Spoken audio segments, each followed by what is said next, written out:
Assalamualaikum warahmatullahi wabarakatuh. Perkenalkan, nama saya Amanda Destrina Nursanti dari kelas 12 MIPA 2. Pada video kali ini saya akan menjelaskan proses berkarya seni terapan yang saya kerjakan pada proyek kali ini.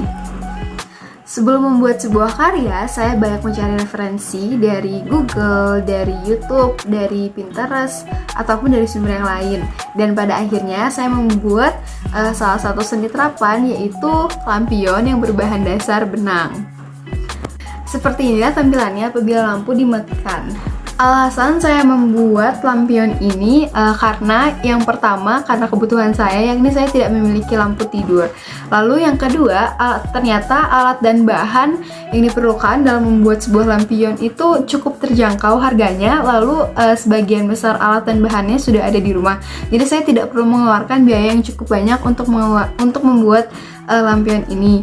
Lalu yang terakhir, mengapa bentuknya seperti ditaruh di pot dan ada aksen tanamannya?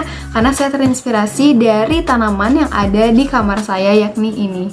Lalu saya aplikasikan model tanaman ini ke dalam seni terapan yang saya buat. Lampion ini saya beri nama light plants, yang fungsi utamanya adalah sebagai lampu tidur dan fungsi kedua sebagai penghias kamar atau sebagai dekorasi di dalam kamar karena bentuknya yang cukup memanjakan mata.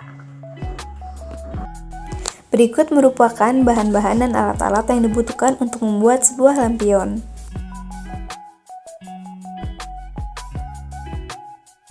Selanjutnya adalah langkah-langkah membuat sebuah lampion. Yang pertama, mari kita tiup balonnya terlebih dahulu. Balon ini berfungsi sebagai cetakan ketika benang nanti dililitkan.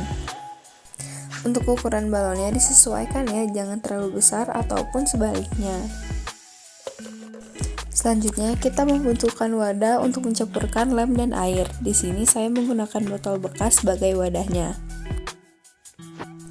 Kemudian ini adalah cuplikan ketika saya mencampurkan air ke dalam lem. Jika lem dan air sudah tercampur, maka oleskan pada permukaan balon. Langkah selanjutnya adalah langkah yang paling penting, yakni meneliti benang pada balon. Pada langkah ini kalian harus hati-hati ya teman-teman, jangan sampai benangnya kendor. Namun sayang, pada percobaan pertama, lampion yang saya buat masih belum sempurna, masih terdapat bagian yang belum kering dan menghasilkan permukaan yang tidak rata. Jadi saya putuskan untuk membuat ulang kembali dengan memperhatikan kesalahan yang ada.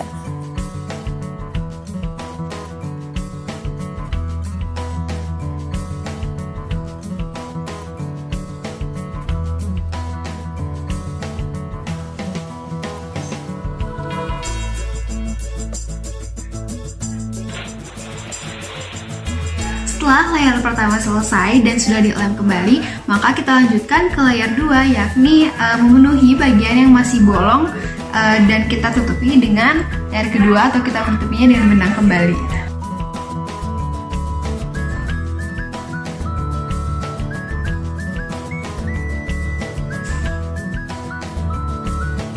Setelah layar kedua selesai, mari tutupi permukaan balon atau benang tersebut dengan lem. Tujuannya adalah agar benang bisa keras nanti, supaya nanti bisa berdiri sendiri tanpa adanya bantuan balon.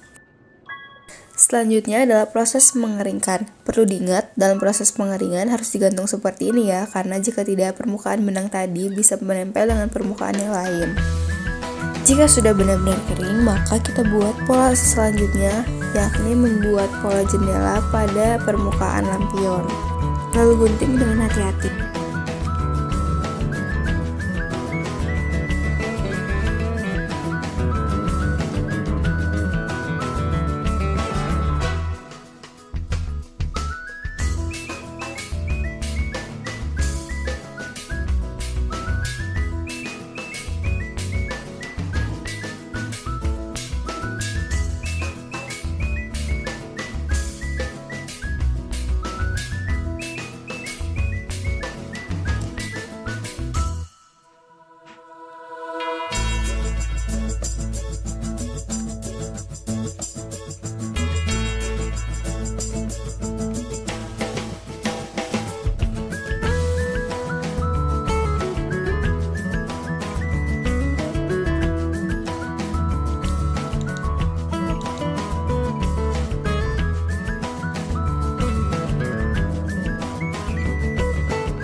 Sekian dari saya, semoga penjelasan dalam video tadi dapat bermanfaat dan mohon maaf apabila masih terdapat kesalahan. Wassalamualaikum warahmatullahi wabarakatuh. Sampai jumpa.